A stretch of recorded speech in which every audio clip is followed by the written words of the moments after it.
It's good to see so many people here on Winter Day. I think it's a little better this morning than it's going to be this evening, but we'll see how things go. I'd like to ask everyone to please turn off their cell phone or put it on vibrate, as the case might be.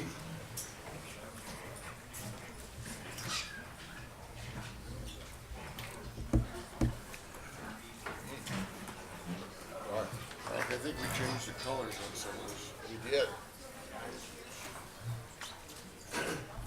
Well, this is not an attempt to hide our financial position. Somehow the colors changed on this new computer. But needless to say, we're basically on schedule for completing the conversion in the lab, and we do have a good working capital balance to continue.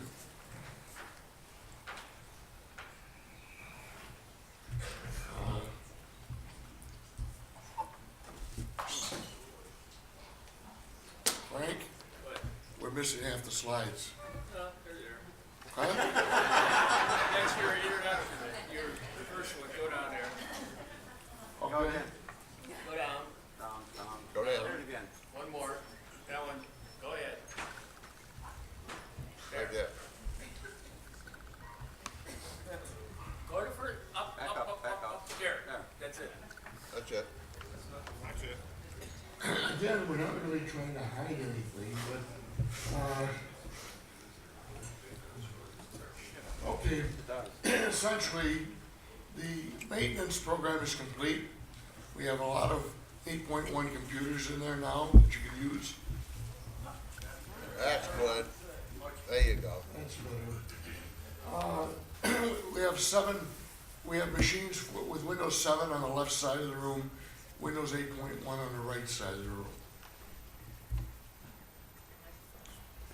We also contributed the machines that we replaced to other charter clubs for their use, and we gave some equipment to CAM itself to upgrade their equipment that they provide to the charter clubs for lectures with use of the Toshiba projector. Well, that's a little brighter. Community matters. Next board meeting is important. January 29th is the annual meeting. We do have to have a quorum, so it behooves us to have people turn out. If you do not want to turn out, you can download a proxy form from the website. The next town hall meeting will be in March.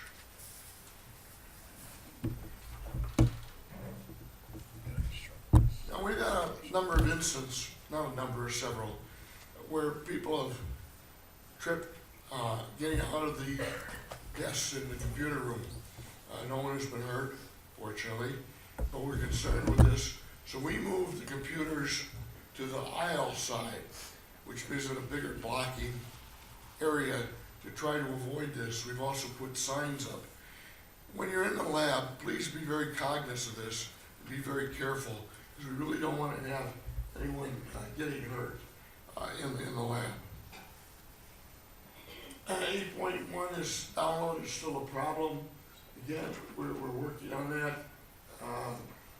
We're not getting any real response that seems to work at this point, but we will keep you informed of that. This, I'd like to introduce Howie Gilo, and Howie will talk about the classes for the winter session. Howie will be here in a minute. He's in the back of the room.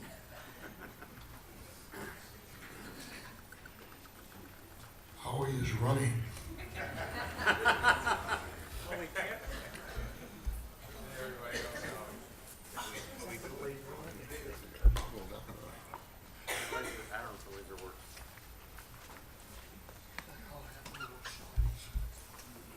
High-tech stuff just really blows me away.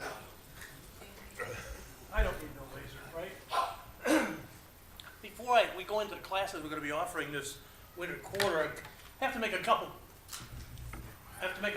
comments. First of all, how many of you are planning to leave for the southern hemisphere shortly?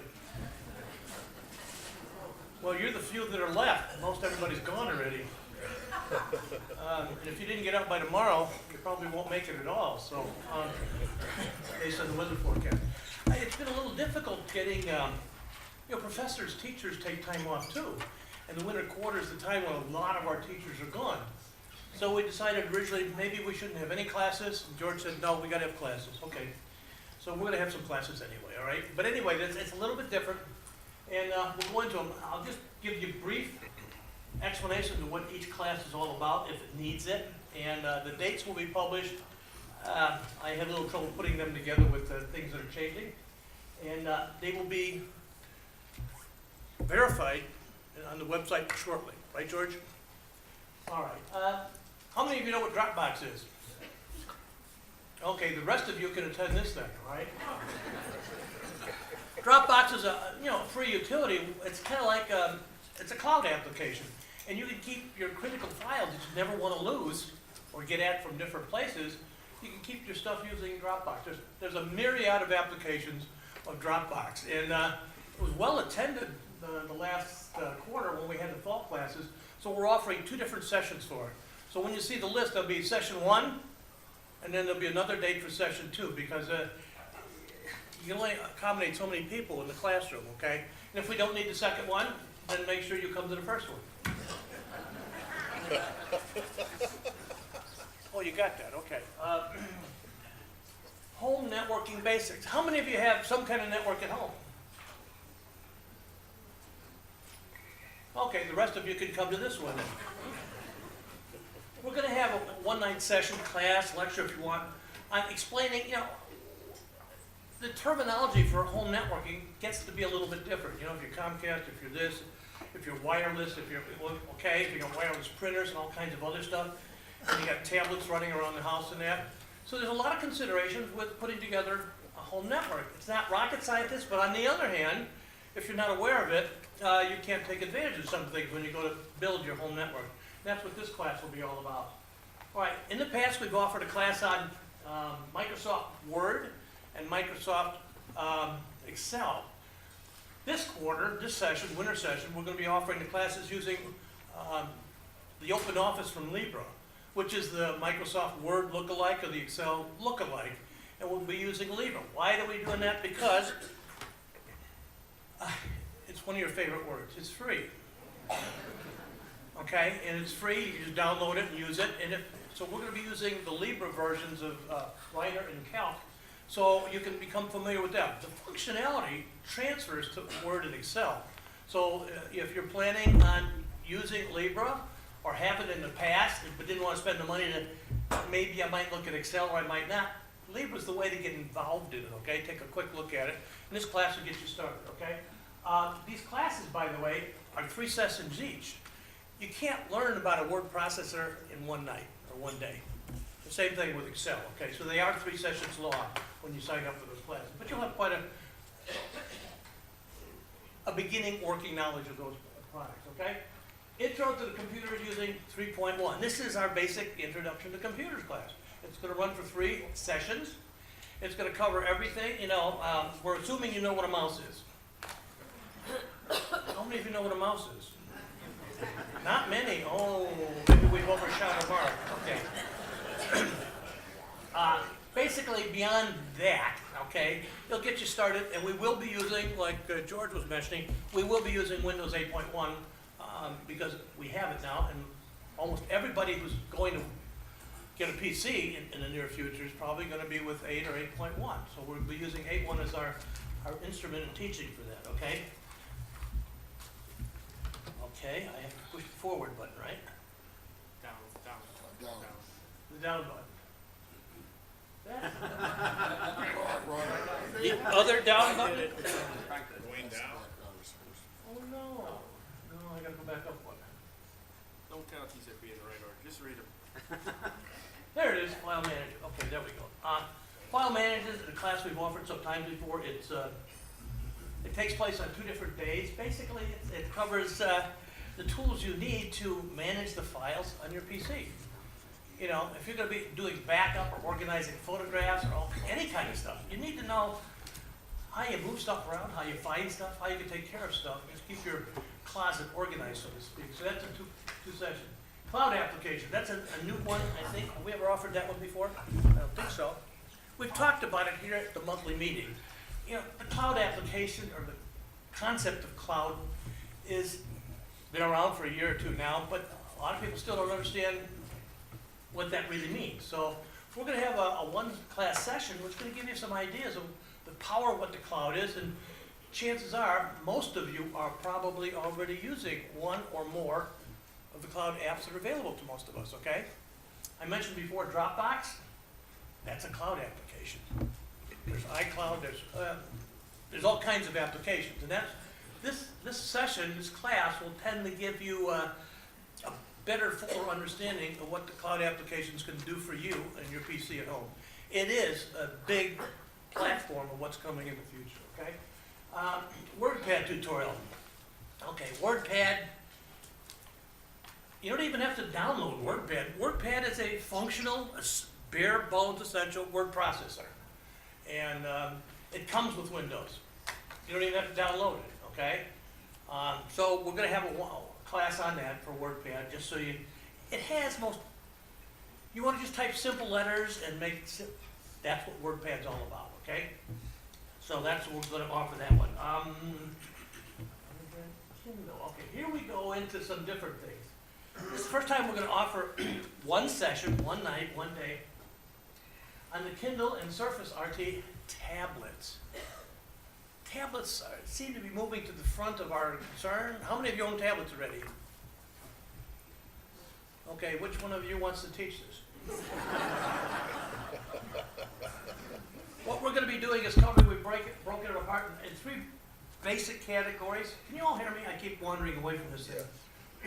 We're going to have one night that's going to focus on Kindle and the Surface RT, which is what, the Microsoft version. Okay, we'll be doing that. That way you get a feel for it, you'll see it. Now, with these next three, the Kindle, the iPad, and the Android, we're not sure where they're going to be yet, because we can't do it in the lab. We need some special gear so our tablets can talk to what's overhead. So we're still working out the details of that. So when you get interested in coming to that, pay attention to where it's being offered. Okay, it may be in the game room, it may be somewhere else. That's all I can say right now, all right? By the way, with the way the weather's going, shouldn't we have these sessions down south somewhere? Okay, so we're offering a session for the Kindle and the Surface. Kindle's really kind of an Android, but it's really different. Surface RT is very different. iPad Basics, I haven't snagged the person who's going to be doing the iPad. But I'm talking to Patty O'Toole. We'll be snagging somebody, and there won't be Patty. Well, see, Patty's going to do it. See, so we're all taking care of that. It's also for people, you know, if you're looking for a tablet and you don't know what to do, attend all three, and you're going to get immersed in all the different kind of flavors of tablets, and then you can make your own decisions. Okay? And again, I don't know where it's going to be offered because we have to make sure we got a projector that can tie into the tablets we're going to be using. Okay. Down. No. Risk management tools. Okay.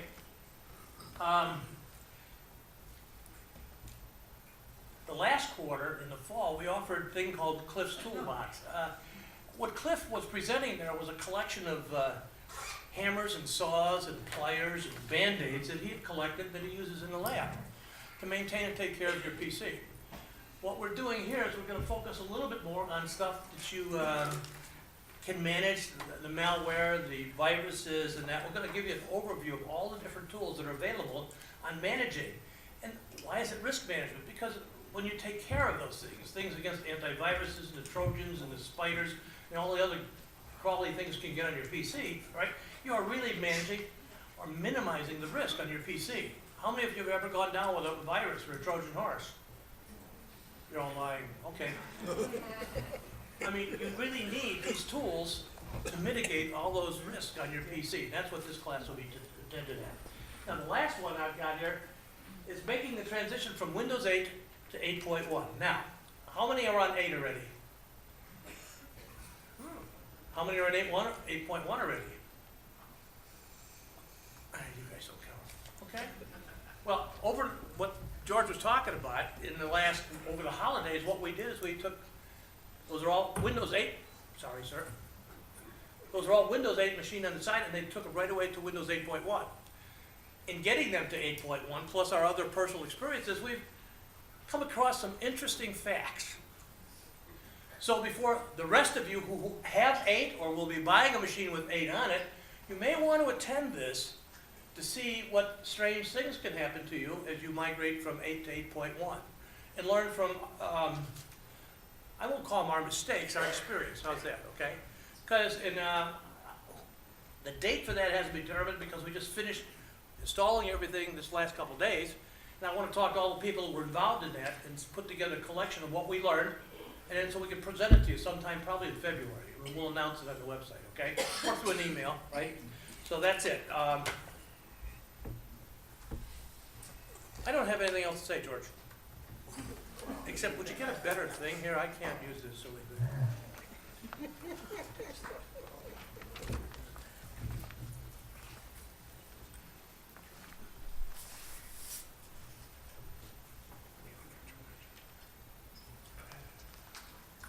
At this point, I'd like to introduce Ken, and Ken is going to talk as a featured speaker about protecting your computer from a myriad of things that can happen.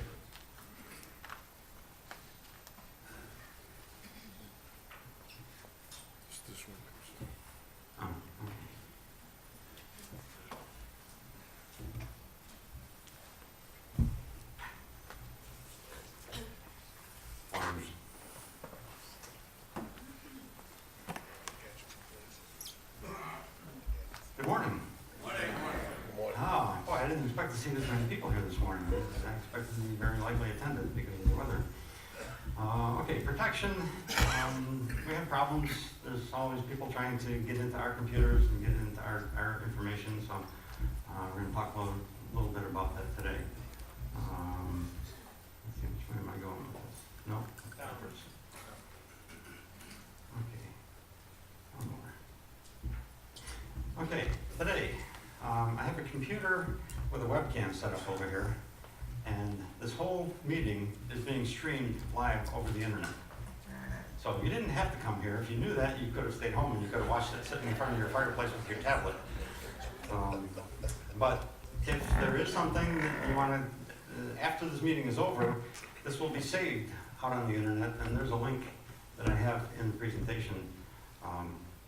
You will be able to go to that link later on, and you'll be able to view this whole meeting again, anytime for the next month. I think they will only retain these files for a month. Maybe we can download them and save them to our website after that. But so you've got a month if you missed something here, you can go back and review it again. Actually, I did. Yeah, the link is right there, the www.ustream.tv/channel/ it's long, sun-city-huntley-computer-club. Don't try and do it now because you'll suck up bandwidth, and I'm streaming it out now, and I don't want to mess up the streaming out. So today is a test. And when you go to that link, this is what it will look like. Except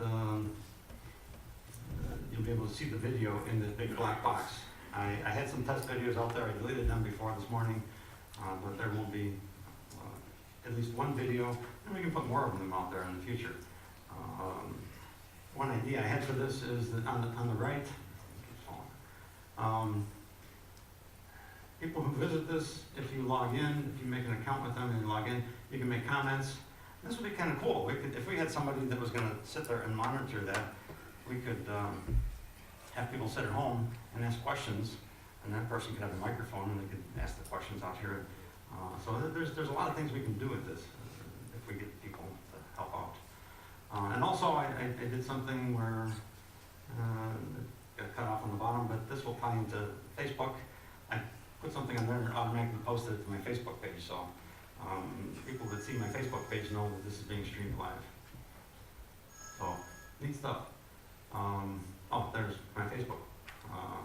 And it shows that today I'm streaming my computer protection presentation in the Sun City Huntley Computer Club live on the internet via Ustream TV. After the meeting will be available for demand for a month. And it's got our logo and everything there, so it's kind of cool. Okay, we'll get into protection, things that we need to watch out for. And we all know about viruses. Viruses have been around forever. I have a pretty good virus collection, but just starting to update it again.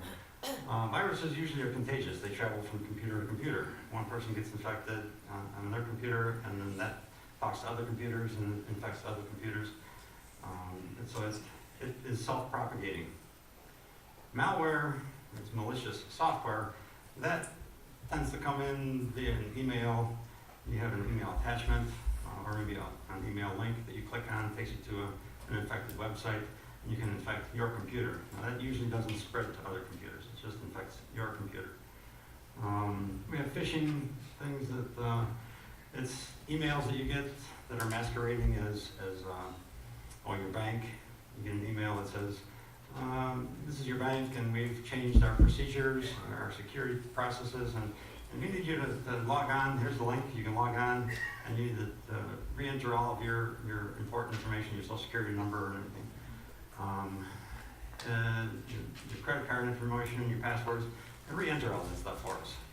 Well, when you click on that link, it's not taking you to your bank, it's taking you to someplace in China or someplace, and you have to be careful of any of those. So if you get an email that says something about, this is your bank and we're changing things, don't click on any links in that.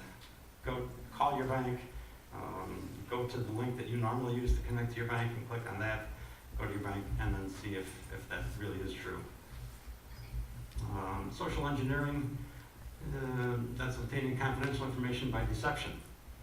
A couple of the recent ones are people get a phone call, and the person on the other end says, this is the McHenry County Courthouse. There's been a warrant issued for your arrest because you failed to show up for your jury duty.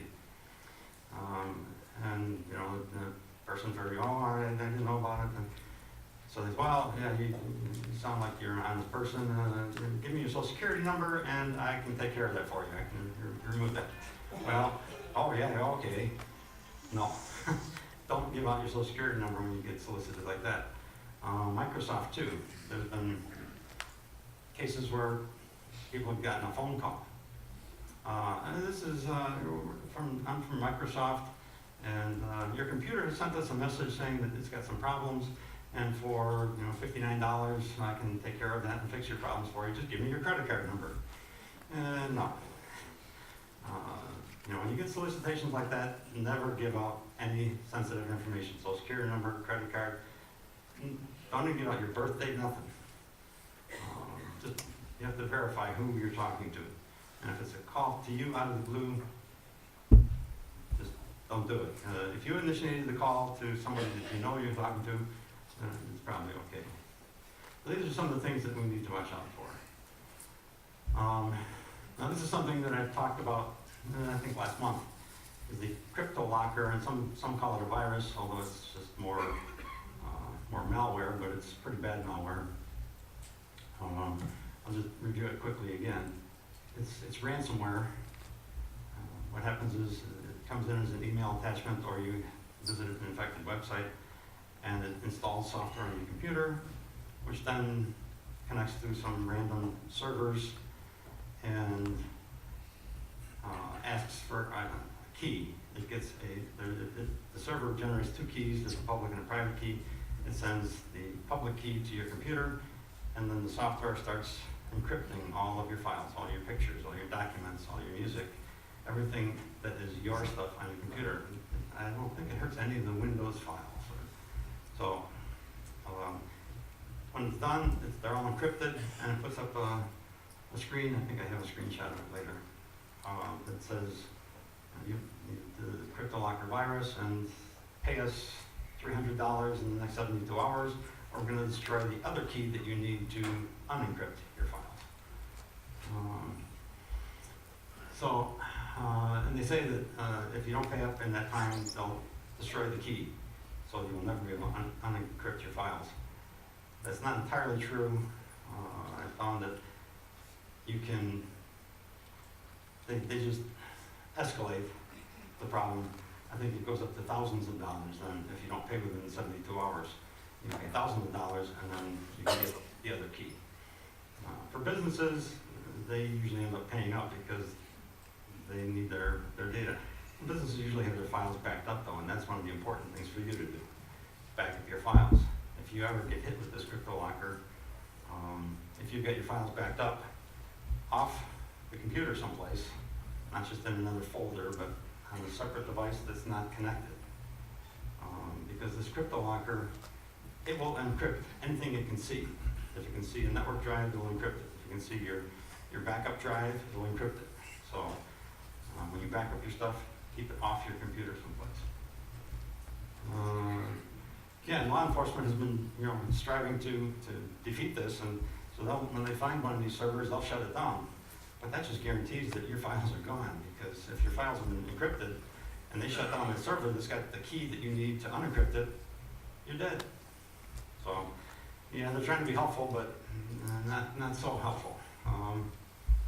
And this is the screen that you see once the program is done encrypting all of your files. And once they're encrypted, they're useless to you. And it's a 2048-bit key. It's a very long key. It would take, I forget what I read, it would take 100 years or so to unencrypt it with current technology. So something, and again, these come in via email attachments. You always have to be careful, and I think I talked about, this is another one. You have to be careful with any attachments to emails that you receive, even if it's from a friend. There's a new one now, NeverQuest. And this one is interesting in that it captures logins, especially your banking logins. It gets on your computer and it will just sit there and look at web pages you visit, and when it sees something that thinks is a banking login, it records that, and eventually it'll send that off to its home. But the software also enables home to take over your computer.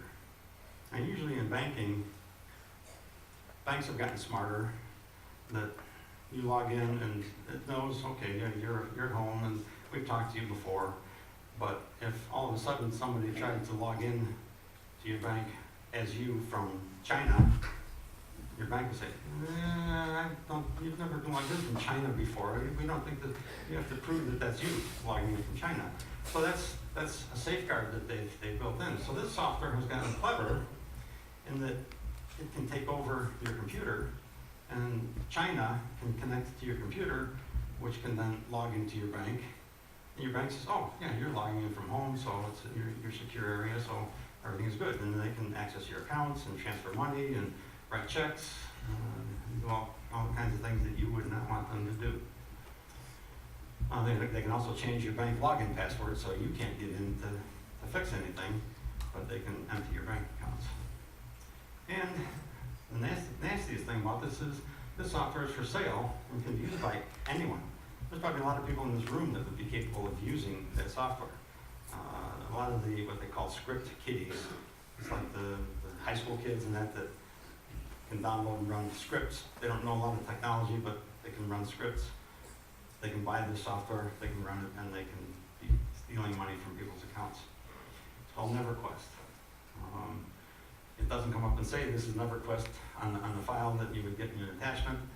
You just, again, be very wary of any email attachments. There's a lot of things that I get that I don't even open. And I had gotten the CryptoLocker, I didn't even know it. Came in as the subject line was ADP payroll. And I thought, no, I don't have anything, I don't get paid from any ADP payroll. So I just deleted it. Now I wish I would have saved it, because then I would have had everything, the whole email and the virus. I have 3 different versions of the CryptoLocker virus. I do plan to infect one of my computers with it, just to see how it works. Just to know that after it's done encrypting, if I put other files on there, will it still work and encrypt those files? Just so that, and I'll just build a computer just for that purpose, and then I can just wipe it off afterwards. Now, what can you do? Keep your antivirus up to date. We get people come into the lab with their computers, and they've got Norton Antivirus 2004. And we said, well, haven't you ever updated? Well, it still runs. Yeah, but it doesn't know about any viruses since 2004. So yeah, it can do scans every day and make sure that everything since, before 2004 is not on your computer, but any of this new stuff, it'll never find. So keep your antivirus up to date. If you're paying for one, if you have Comcast or you have AT&T, Comcast, you can get Norton Antivirus free from Norton. You log into your Comcast account and just do a search on security, I think, and you can find the Norton Antivirus from them. If you have trouble, you can talk to us in the lab or call Comcast. They should be able to help you with that. If you have AT&T, you can get McAfee free. So you can put that on all your computers, and that will help. It's not 100% guarantee, but it will help anyway. Update malware program definitions. Now in the lab, we use a program called Malwarebytes. Very effective. It's good at removing things that it has found. It's something that you, malwarebytes.org, I don't think I put it in there, is the website where you can download this. Update all software carefully. You'll get things that say, you update your Adobe Reader, and then when you go to update it, it's going to want to install Google Chrome, or it's going to want to install some kind of a security scan, or something. Read the screens whenever you're updating things. There may be a little checkbox that you have to uncheck so you don't get the McAfee security scan.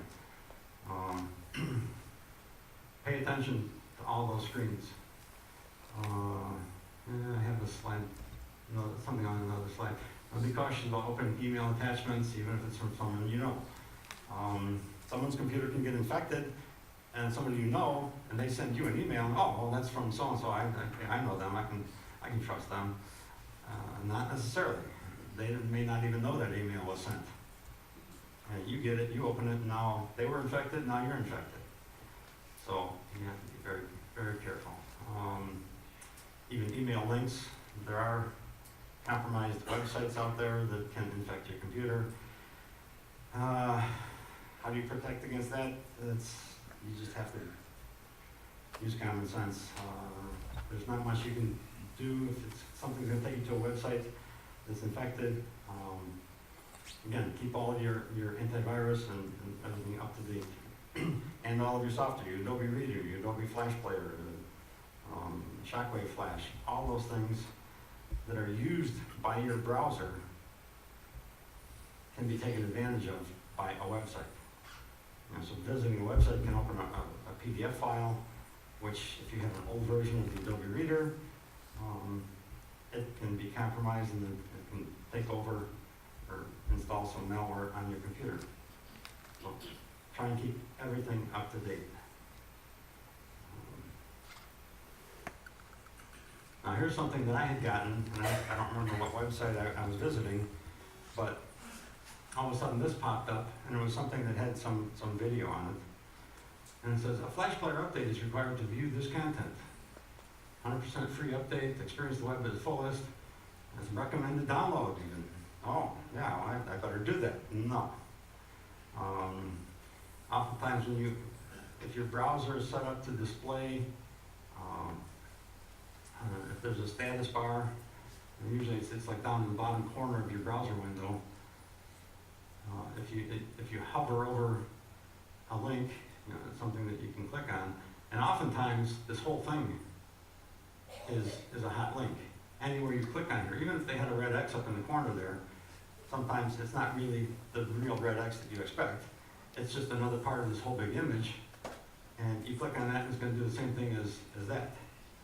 So again, you get something like this, get out of it anyway. Close your browser, shut down the computer, whatever you have to do, but get away from something like this. Now I'm not 100% certain that this was going to infect my computer with something, but it may just install something that I didn't want in the first place. This is not, and if you notice anywhere around here, it's a red thing here with an exclamation mark. Nowhere does it say that it's the Adobe Flash Player. it just says Flash Player. So, oops. This thing keeps going off.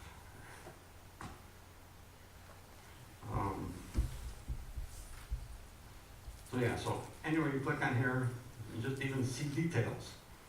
It could do the same thing as install. What the words say don't necessarily tell you what it's going to do when you click on it. But like I say, anytime you're on a hot link, if you got the status turned on, it shows you down here where you're gonna go. And if it's not gonna take you to adobe.com and you think you should, don't click on it. It might be taking you someplace in Russia that's gonna install something else on your computer. You can check files with an online scanner. If you get an attachment to an email and you'd like to check it to see if it's something that you can open or not safely, there is a website, virustotal.com. You can upload that file to this website and it will run that file through a couple of different security scans and let you know that this one found it as malware, this one found it, didn't find anything wrong with it, and so you get some idea if there's anything wrong with that the file. Another one is eset.com. ESET makes some antivirus software that's pretty good, but it works okay. It's designed for Internet Explorer. But for Firefox and Chrome, you need to run a small utility program before you can do the upload and the scan.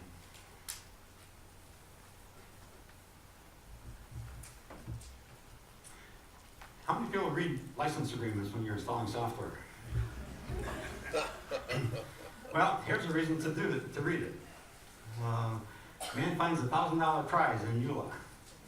EULA is End User License Agreement. Doug Heckman was installing a PC Pit Stop program. He actually read the EULA. In it, he found a clause stating that he could get financial compensation if he emailed PC Pit Stop. The result, a $1,000 check, and proof that people don't read EULAs. 3,000 people before him didn't notice it.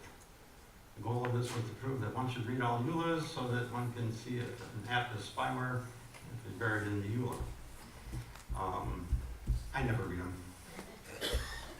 It's impossible to read all that stuff, and there's a lot of legalese and stuff in there. But I don't install a lot of weird, I visit a lot of questionable websites. No porn. But I do go to a lot of hacker sites and just kind of hang out in some of the shady corners of the internet. But this, this guy got a $1,000 check, which, like I said, it's, I guess 3,000 people, other people had installed that software, didn't read it, and they could have gotten $1,000, they didn't. This guy got lucky. When you're installing software, always try to go to the software's main site, like Adobe. If it's the Adobe Reader, go to adobe.com.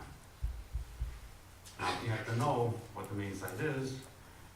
Doing a Google search doesn't always, or any kind of a Bing search or anything, doesn't always give you, the first one in the list isn't always adobe.com. It may be other sites, other download sites that are going to, you may get the program, but you maybe get it with a bunch of other software installing as well. Don't be tricked into going to something like adobe.downloadstuff.com or something, it says Adobe and it says .com. No. Where you're going is, the domain is downloadstuff.com and the server name is Adobe.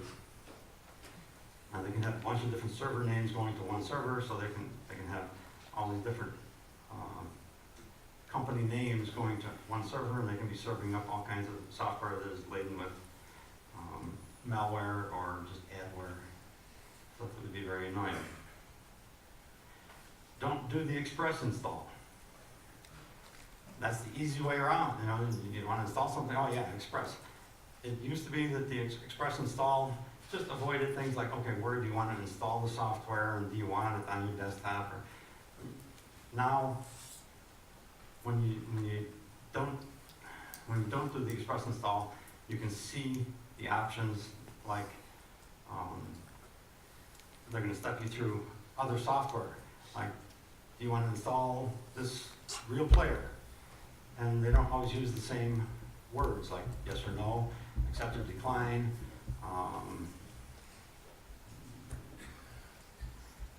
approve or deny. They use different wording, so you have to read the things on the screen. And be careful not to install additional software. So by doing the express install, you're agreeing to anything else that they want to install on your computer. You've agreed to it. It's all checked on by default, and it's going to happen. So do the custom install. You'll see everyone along the way that's going to say, yeah, do you want to install Real Player? No. You want to install Google Chrome? No. You want to install this? No. But you'll have to read it to make sure you click on the right word.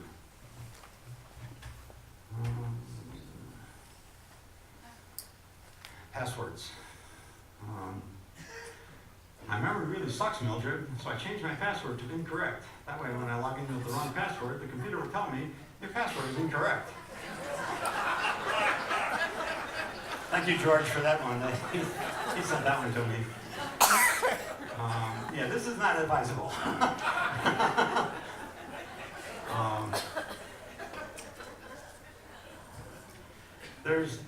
I mean, people do some really strange things with passwords. I know one person very well that uses the same password for everything. And that is the worst thing you can do, because if one website gets compromised, then they know the password. They can try that password for other websites that you go to, and they can successfully log into other things that you go to. Now, one of them may be relatively harmless, but another one may be online banking. If you use the same password, if they break into this one that's relatively harmless, they can get your password and they can try that. And they might try it on your banking site and discover that, hey, it works here. Not a good idea. So, now, passwords they're impossible to remember, good passwords. So, there's a security podcast that I listen to. They come up with a new one every week, and it's like an hour and a half long, so I try to keep up with it, but I can't always. But it's a very good podcast. It's called Security Now. And the guys that do that, they research a lot of this security stuff. And about 2 years ago, they recommended this LastPass. And I had talked about it here once before. And there's probably a lot of people that are afraid to use it. I've been using it for a couple of years now.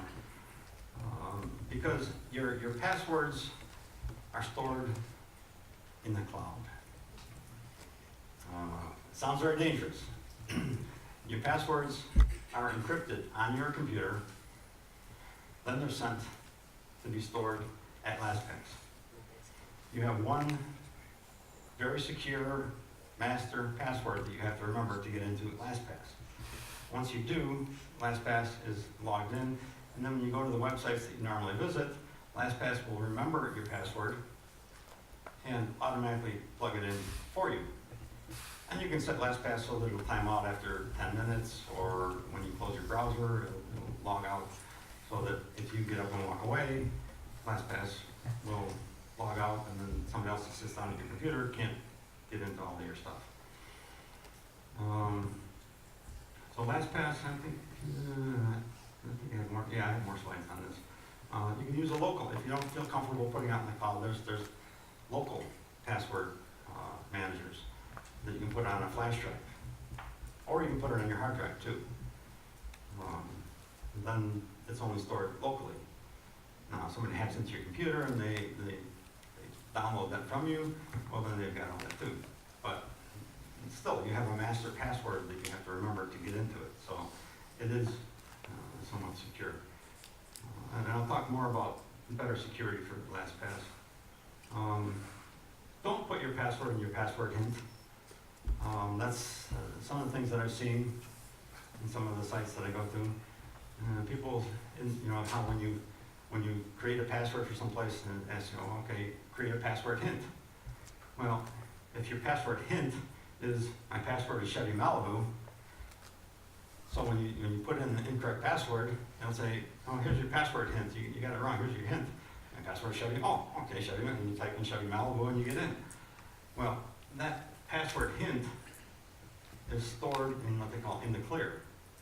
Whatever server that it's on, it's not encrypted. Your password is encrypted.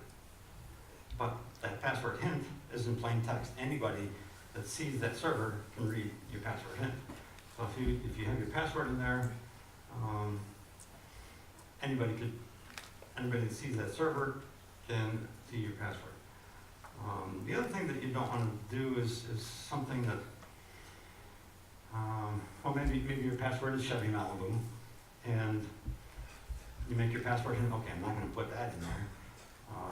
I'm going to make it the kind of car I drive.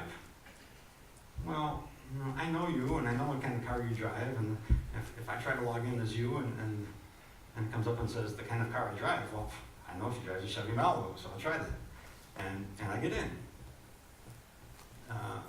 You need to make it difficult for people to figure out. You don't want to use your birth date.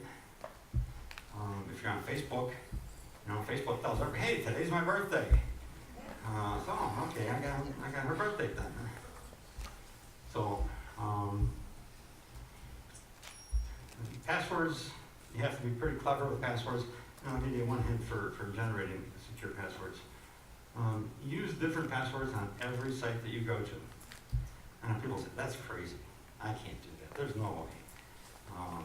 Well, if you start writing them down, you're going to have a list. I forget how many hundreds of passwords I've got. But I use LastPass, and it keeps track of all of them for me. Never use your banking password on any other site, even on another banking site. If you got Wells Fargo and Citizens Bank, don't use the same password. If Citizens Bank gets hacked and somebody gets your password for that, and they find out, oh, he's got a Wells Fargo account too, well, let me try that same password, and it works. Hey, more money. So don't use the same password on various sites, especially your banking passwords. Use secure passwords, upper and lower case, letters, numbers, special characters.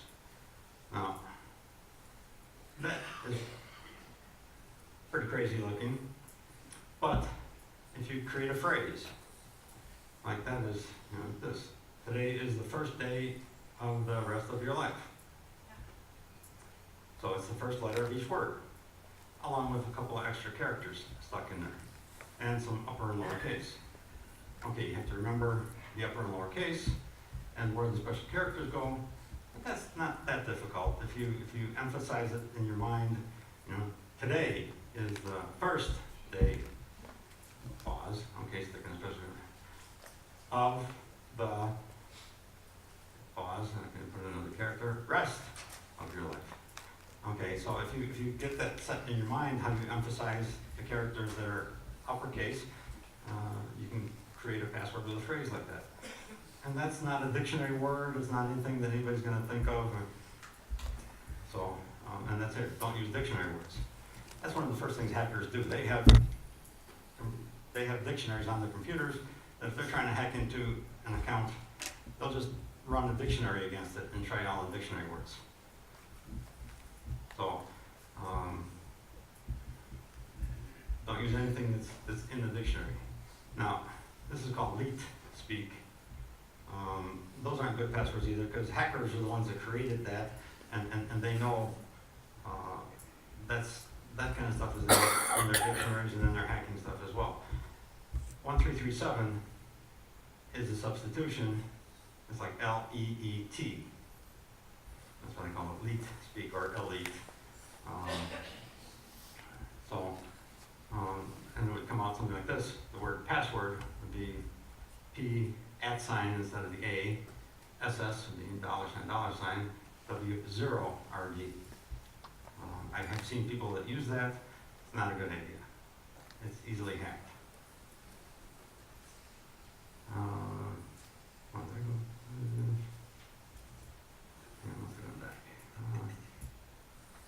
Now here's Adobe was hacked, and they got my password for Adobe. Me along with 153 million other people. There's a website. Have I been owned? That's a P. Again, that's part of that elite speak stuff. Have I been owned.com. You can go to there and you put in your, oh, I thought I blocked that out. Oh well. Didn't do a good job. You put in your email address and it will tell you if your email address has been associated with an account that's been hacked. This shows there's 6 websites that are hacked, how many accounts are on those 6 websites. And there's Stratfor accounts, Gawker accounts, Yahoo accounts, 453,000 Yahoo accounts, Pixel Federation, and Sony accounts. So all those websites have been hacked, and those user IDs and passwords are out. So it's advisable that if you have anything on those, change your passwords. Okay, here's more about LastPass.com. It remembers your passwords for you and which website they go to. So you just go to the website, and when the login comes up, if you're logged into LastPass, it'll automatically drop in your user ID and your password, and you either have to click on login or it'll automatically do that for you, depending on how you got it set. Very convenient. It really helps a lot. You don't have to remember the passwords, and you can have LastPass generate very secure passwords for you for those sites. Passwords can be categorized. If you have to look at the list of hundreds of passwords, you can have them in banking and financial. You can have them in different categories so that you can find things easier, or even as a search where you start typing in part of the website name and it'll show you those passwords. Autofills and passwords. You have to remember one very secure password, like today's the first day of the rest of your life type thing that gets you logged into LastPass. Then you have access to all of your passwords. Your passwords are stored encrypted in the cloud. I've been using it for 2 years, and in the beginning I didn't have my banking passwords in there, and now I do. And so far I'm good. But I'm a believer in LastPass. I think it works very well. It generates one-time use passwords. If you're going to be traveling, this is very nice. You may be using networks that you're not familiar with. You may be using computers that you're not familiar with. You can go into a strange browser and go to the LastPass.com website and log in, and you can have access to all of your passwords there. But before you leave home, you can generate a list of, say, 10 one-time use passwords. So when you sit down at that computer, you have a printed list, or have it whatever form on your phone or whatever, that, okay, you take the first one and you log in to LastPass with that.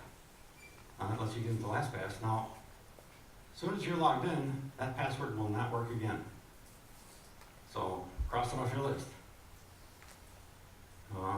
If somebody sitting nearby intercepted that somehow, they shouldn't be able to, but if they were able to, or somebody's looking over your shoulder even, they could try and use that password, it won't work. It's already been used.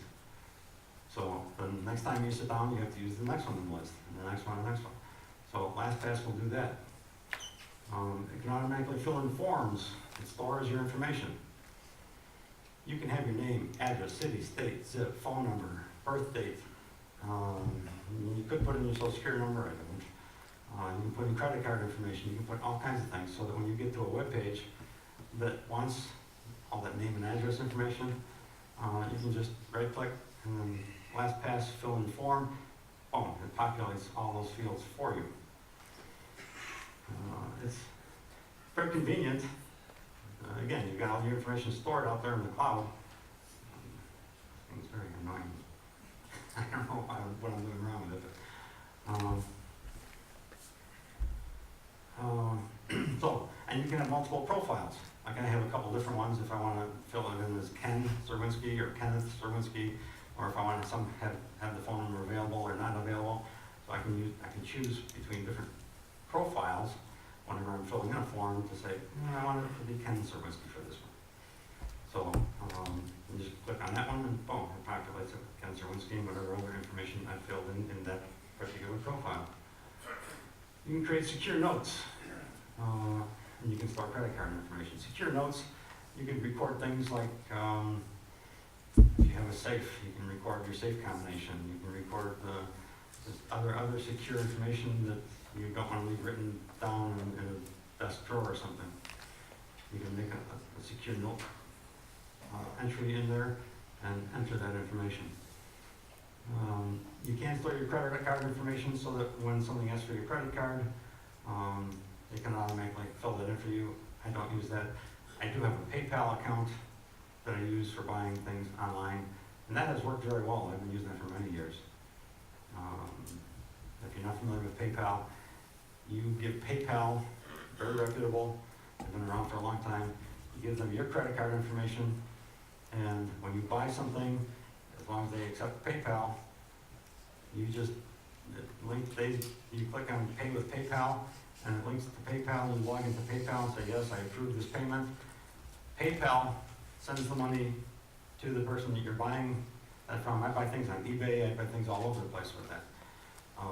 Nobody ever sees my credit card information. They get money from PayPal. PayPal charges my credit card. If you're not using it, look into it. It's very handy.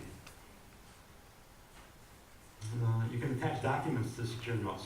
When you make that secure note, if you have something you want to scan and attach it to there, or have a Word document or something that you have something lengthy that you've written up, you can attach that to a secure note, and that will become secure as well. Multi-factor authentication. You can make this even more secure by somebody can't log in unless you've got, my thumb drive is over there. If you've got a flash drive, you put a file on there and you say, okay, you can't log in, even though you have the password, you can't log in unless you've got this flash drive plugged in and it's got this file on it. So not just any flash drive, but it's got to have that particular file on it. In order to be able to log in. Now that means anytime you want to log in, you got to have that flash drive. It's a little less convenient, but it's more secure. Now, LastPass, using it on your desktop, it's free. I haven't paid them a dime in years. Now, if you want to use it on your tablet or on your phone, it's $1 a month, which is very reasonable. So, LastPass. Excellent program to use. And here's just, when you log in, you give it your email address and the master password, and you can tell it to remember your email address so you don't have to type that in every time. And then you just have to put in your master password to get in. You can have it show your vault after you log in, which is a list of all of your passwords. Normally you don't need to see that, you just want to log in so you can use them. You can have it bring up an on-screen keyboard. If you're on a computer that you're not sure, some computers in little mom and pop hotels or even big hotels could have a little, they call little dongle in the back that's in line with the keyboard or software that's capturing your every keystroke. So when you type in your password, it can capture that password. Bring up the on-screen keyboard, and I have a screenshot of that later on. It brings up a keyboard on the bottom of the screen, and with your mouse you move around and click, click, click, click, click, click, and you type in your password that way. So you're not actually typing it in through the keyboard.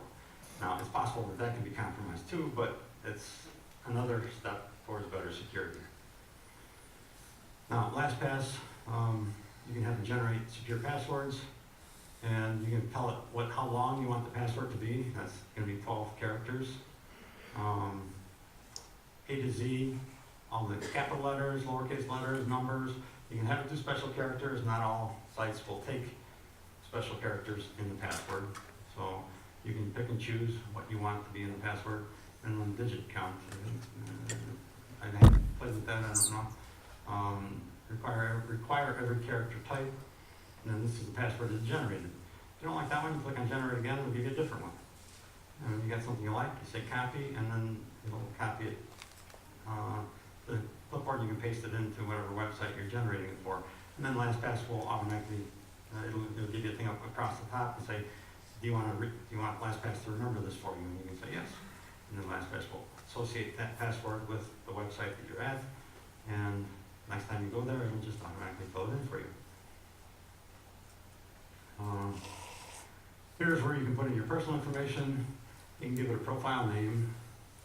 You know, like I can call one Ken, call one Kenneth, and then first name would be Ken or Kenneth, and then you want to put in your middle name, last name, fill in as much or as little information as you want. It'll remember that, so when you go to a website, you tell it to fill in the form, whatever you put in there, it'll fill in for you.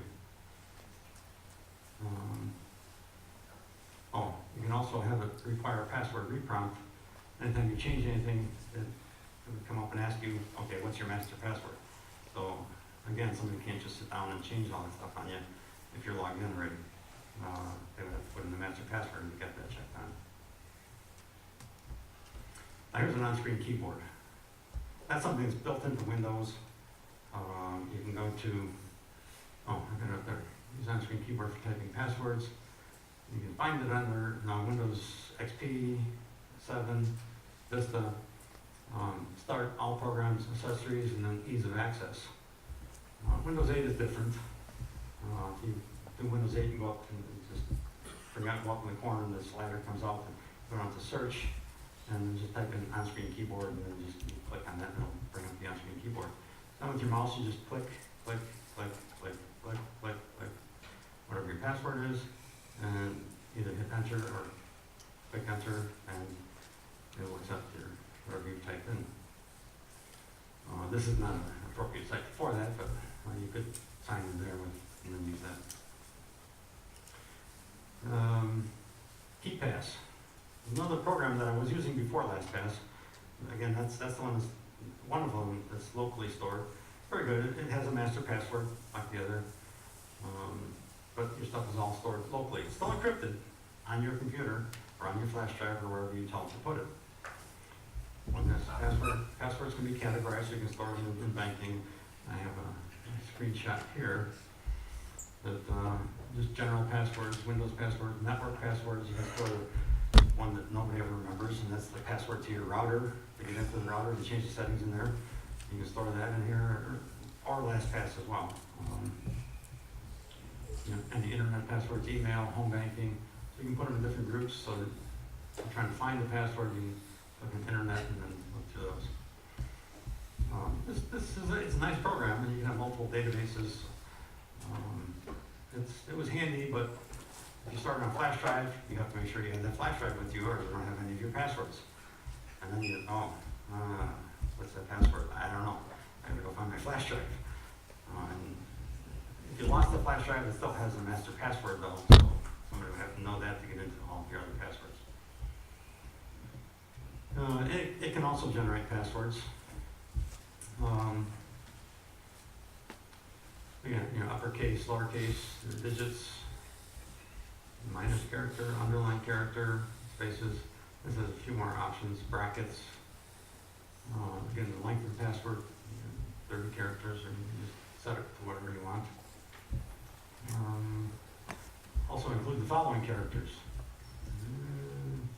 Not sure what else there is, but anyway, it'll generate a password, and you can copy that and paste it into whatever you're doing. And I didn't even look at the advanced preview.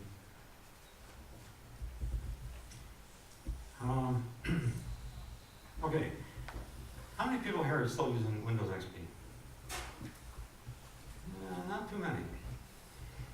That's probably good. Windows XP is, if you don't know yet, April 8th is the pretty much drop dead date for when. It's not going to stop working, but Microsoft is not going to be supporting it anymore. So you should think about being more careful with Windows XP. On XP, Internet Explorer version 8 is the last version of the browser that will run on Windows XP. Microsoft has come out with Internet Explorer 9, 10, and 11. They've made security fixes, enhancements in subsequent versions. You're pretty much left behind if you're still using Internet Explorer IE on XP. You're going to get to the point where if you haven't already, there's websites that aren't even going to work with version 8 of Windows Internet Explorer. So you should change, use Firefox, Chrome. There's a couple other browsers. I haven't read anything about Safari in quite some time, but you know, Safari was probably one of the worst ones as far as security goes. So most people tend to stay with Firefox or Chrome. Now those are being updated all the time. With Windows XP, you can still get the latest version of the browser with all the enhancements and security fixes. And again, if you're running Windows XP, keep your antivirus updated. I'm not sure yet what's going to happen if Microsoft is still going to make updates available to the Microsoft Security Essentials on Windows XP. No? Thank you, Marilyn. So, there's a very good reason for getting rid of Microsoft Security Essentials if you're running Windows XP. Microsoft Security Essentials is not one of the best ones anyway, but so some of the other ones, there's other free ones out there, but again, if you got Comcast or AT&T, you can get it free from them, Norton or McAfee. Or there's other ones, Bitdefender, AVG, Avira, Antivira. There's a lot of other ones that are free that you can use that are even better than Microsoft Security Essentials. So, you've got some challenges ahead of you if you're going to continue to run Windows XP. It's a good operating system. I've got computers that run it, and it still runs great. You may want to consider something new and eliminate some of the headaches you may run into, but you do need to think about updating a lot of your other software. And always remember, backup, backup, backup. And even if you do that, because of the crypto locker, back up to an external hard drive, keep it offline until you're going to back up again. And test your backup before you need it. A backup does you no good if you can't use it. So if you back up your files, try and restore a file just to see that you can do that and you know how to do that, so that if you do run into the situation where you need to put files back, you can. And with that, I think I am finished. Gonna answer any questions? Yeah, I guess. Got a question?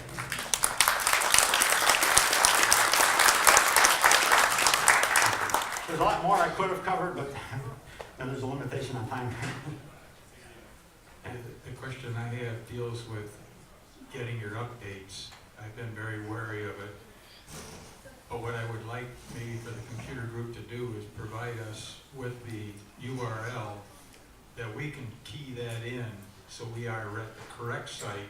You mentioned one, adobe.com. For all these other things, so we know we're going to the right place to get the right update and not some of this other fog. Can a list like that be compiled? It can, and we've talked about something like that in the computer lab, about even making, downloading it ourselves and having it on the computers in the lab. I'm not really in favor of that, because then if you're at home and you want to update something, you've got to, I can't do that until the lab is open. I can come in and get that. Having the link would be better,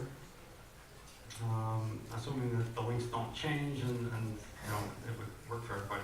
But that's probably a better way of handling it, linking directly to that site.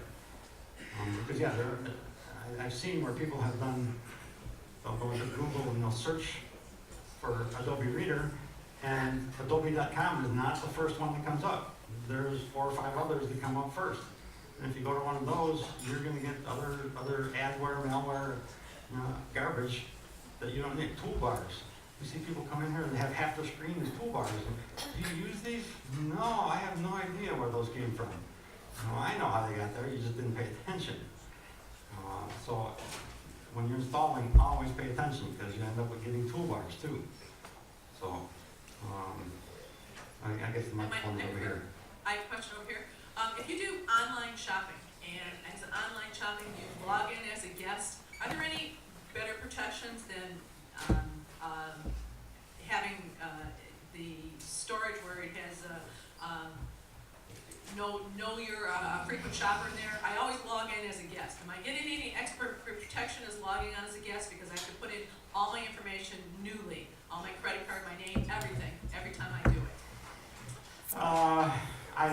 It would depend on the website that you're going to, but I would guess that once you enter it in there, they've got it. You know, So I'm not really getting any extra protection by logging in as a guest. It's false on my part, right?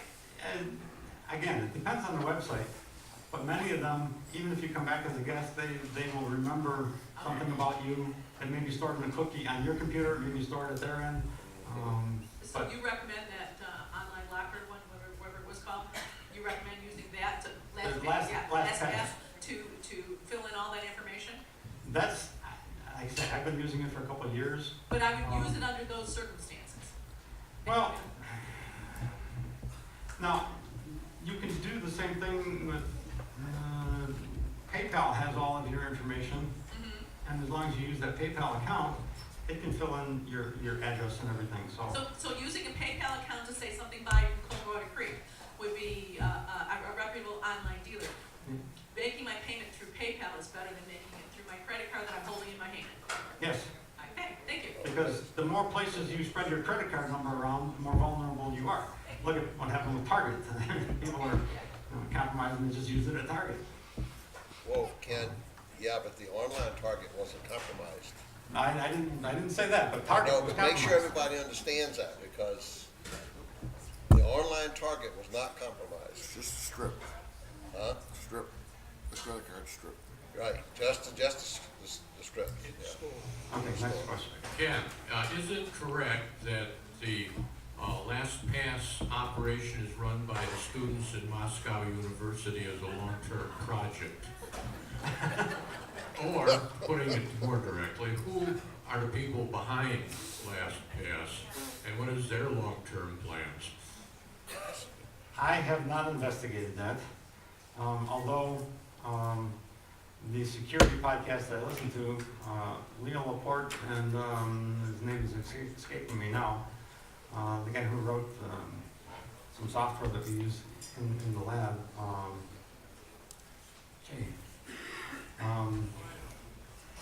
But the name that I can't think of, he investigates a lot of the security things, and he usually goes for things that you can, are open source, that you can actually look at the code. On this one, I don't know that you can look at the code on it, it's not open If source. I were gonna run a long-term scam, this would be ideal to be able to make money, 1 week and sometime in the future would be incredible. Yeah, or you could open a store and start taking credit cards and you know, I mean, there's a lot of ways you could scam people, but, New project for the club, right? yeah.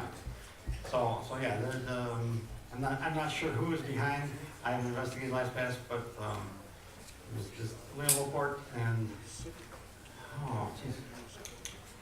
It's like getting old. I can't think of his name, but the guy is excellent as far as really investigating security issues. If you ever listen to Security Now, you'll learn an appreciation for this guy that I can't think of his name. Anyway, next. Last question here. Yeah. I had a couple of quick questions about LastPass. What if you have a website where you have more than one account, more than one user ID? Can you still use LastPass? Does it recognize the website? Yes. So It can come up and you can click in there and it'll come up with a drop down. You can select between the different user IDs. I mean, you click on that one, it'll drop in the right password for that user ID. we can't handle it. Yeah. What if you forget the LastPass password? You're pretty sure you're in trouble. I don't know. something there that says forgot your password? Right. Never tried it? Ah, But I'm sure there's a way that they will communicate with you to, via email, and you probably have to have a valid email address there that they can communicate to you with. okay. Thank you very much, Ken. It's a very good presentation. Okay. I want to thank everybody for coming today, and look forward to seeing you all next month. One of the things that I mentioned too, on that Norton security package, there is a password vault on that that comes with the Comcast package, and it works very well. So, have a great day.